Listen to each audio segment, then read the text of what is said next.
So hey guys, কি অবস্থা সবার? আশা করছি সকলেই ভালো আছেন। তো আজকে আমরা খেলতে চলেছি কার ফর সেল সিমুলেটর। তো চলেন আপনাদেরকে নিয়ে আমরা গেমটি শুরু করি। তো সর্বপ্রথম আমরা সব ময়লা পরিষ্কার করতে হবে। তো সব ময়লা আমরা পরিষ্কার করে ফেলি। তো তারপর ময়লা পরিষ্কার করা হয়ে গেলে এবার আমরা চলে যাব বাস স্টপে। বাস স্টপ থেকে আমরা নেইবারহুডে চলে যাই। তো নেইবারহুডে আমরা চলে এসেছি। তো এবার আমাদেরকে একটা গাড়ি কিনতে হবে।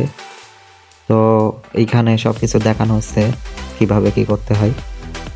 তো আমরা যেহেতু প্রথম গাড়ি, সেহেতু আমাদের দাম কিন্তু বাড়াতে দেয় নাই, মানে কমাতে দেয় নাই। এই কারণে আমরা যা দাম বলেছে সেটা দিয়ে নিয়ে নিলাম। তো এবার আমরা চলে যাব আমাদের শোরুমে। ওকে, সো আমরা ফাইনালি কিন্তু আমাদের শোরুমের সামনে চলে এসেছি। সো এইখানে গাড়িটাকে পার্ক করার পরে আমরা শোরুমের ভেতরে চলে যাব। গিয়ে ওইখানে কম্পিউটারটা অন করে গাড়িটা বিক্রির জন্য দাম দিয়ে লাগিয়ে দিব।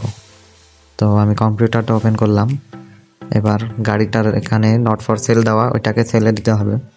তো আমি 10,000 টাকা দাম দিয়ে দিই, কারণ প্রথম গাড়ি, এটা আমি বেশি দামেই বিক্রি করতে পারবো। তো গাড়ির দাম দেওয়া শেষ। এবার আমাদেরকে কাস্টমারের ওয়েট করতে হবে। ও গাইস, শুরুতেই কাস্টমার চলে এসেছে।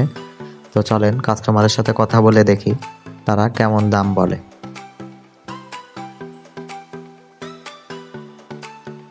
গাইস, সে কিন্তু অনেক দাম দিয়ে গাড়িটা নিয়ে নিল এবং এখন রাত হয়ে গেছে। তো আমরা এখন চলে যাব ঘুমানোর জন্য। তো চলেন আমরা ঘুমানোর জন্য চলে যাই। তো আশা করি আপনাদের ভিডিওটা অনেক ভালো লেগেছে। তো আজকের ভিডিও এই পর্যন্তই। আপনারা সাবস্ক্রাইব করে পাশে থাকুন। আমরা আগামীতে আরও ভালোভাবে এই গেমটা খেলার ট্রাই করব এবং আরও অনেক বড় শোরুম বানানোর ট্রাই করব।